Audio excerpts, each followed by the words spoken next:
കാസർഗോഡ് ജില്ലയിൽപ്പെട്ട പൈവള്ളിക്ക പഞ്ചായത്തിന്റെ ലാൽബാഗ് ടു കുടപ്പതാവ് റോഡിന്റെ ദയനീയമായ അവസ്ഥയാണ് നമ്മളിപ്പോൾ ഈ വീഡിയോയിൽ കൂടെ കാണിക്കാൻ പോകുന്നത്.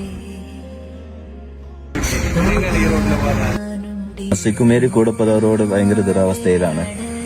ഒരു ബസ്സിന് ബൈക്കിന് പോലും പോവാൻ പറ്റാത്തൊരു റോഡാണ് ഇപ്പൊ നിലവിലുള്ളത്. ഈ റോഡിന്റെ അവസ്ഥ 12 വർഷമായിട്ട് അനുഭവിച്ചുകൊണ്ടിരിക്കുന്ന അവസ്ഥയാണ് ഈ റോഡിന്റെ. ഈ 12 വർഷമായിട്ട് ഒരു പാച്ച് വർക്ക് പോലും ചെയ്തിട്ടില്ല. നമ്മുടെ സ്കൂളിന്റെ പരിസരമാണ് ഈ കാണുന്നത്. ഈ പരിസരം നിങ്ങൾ തന്നെ നോക്കൂ. ಎಮರ್ಜೆನ್ಸಿ ಕೇಸ್ ಬಂದರೆ ಆಂಬುಲೆನ್ಸ್ ಓಡಕ್ಕೂ ನಮ್ಮ ರಸ್ತೆ ಪರಿಸ್ಥಿತಿ ಈಗ കർണാടക ആനക്കട്ടിക്ക് വേടകുട്ട എങ്ങനെയും പോന്നു.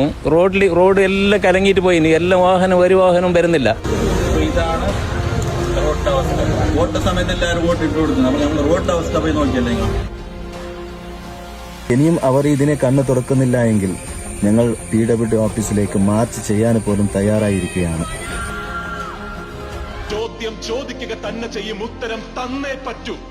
കാരണം ഈ രാജ്യം ഒരുത്തന്റെയും തന്തയുടെ വകയല്ല, ഇത് നമ്മുടെ രാജ്യമാണ്.